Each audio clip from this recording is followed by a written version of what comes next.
টি-20 বিশ্বকাপ থেকে বাংলাদেশ নিজেদের সরিয়ে নেওয়ার পর থেকেই একটা আলোচনা বারবার করেই আসছে, ক্রিকেটের সঙ্গে রাজনীতি মেশানো উচিত নয়। বাংলাদেশের দাবি না মানায় আইসিসিও সমালোচিত হচ্ছে হরহামেশাই, সাবেক ক্রিকেটার থেকে শুরু করে সাংবাদিক এমনকি ক্রিকেটাররাও এ ব্যাপারে যে যার মতামত দিচ্ছেন। আফগানিস্তানের লেগ স্পিনার রশিদ খানও স্পোর্টস তাকের একটি ইন্টারভিউতে বাংলাদেশের বিশ্বকাপ না খেলা, পাকিস্তানের বিশ্বকাপ বয়কটের গুঞ্জন নিয়ে মুখ খুললেন। তার সোজা সাপটা কথা, খেলাধুলা আর রাজনীতিকে একসঙ্গে মেশানো উচিত নয়।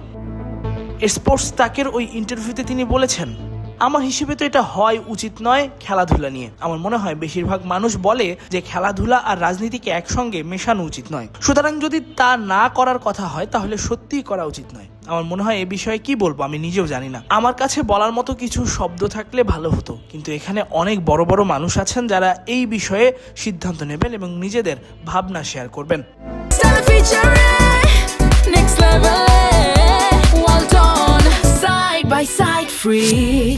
সঙ্গে নিজের সীমাবদ্ধতার কথাও জানিয়েছেন রশিদ। আফগানিস্তানের সঙ্গে বাংলাদেশের মতো কিছু হয়নি, তাই তিনি বেশি কিছু বলতেও চান না, বরং খেলাধুলার মাধ্যমে দেশগুলোর একতার কথাই মনে করিয়ে দিয়েছেন বারবার।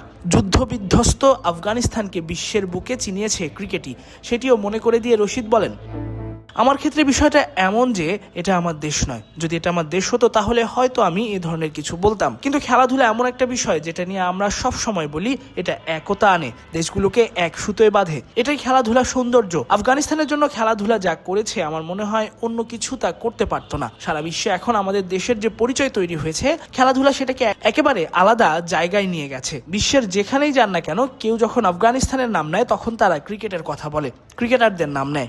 আমার মনে হয় খেলাধুলা ঠিক এটাই করে, আর এটা দেখে আমার খুব ভালো লাগে। খেলাধুলা জাতিগুলোকে একত্রিত করে এবং অনেক ভালোবাসা ছড়িয়ে দেয়। যেমন আমি যখন ভারতে যাই তখন আমি অনেক ভালোবাসা পাই। শুধু আমি নই, আফগানিস্তান থেকে যারা ভারতে আছে তারা সবাই বলে যে তারা অনেক ভালোবাসা পাচ্ছে। আমার অনেক বন্ধু সেখানে আছে আর তারা সবাই বলছে যে তারা অনেক ভালোবাসা পাচ্ছে।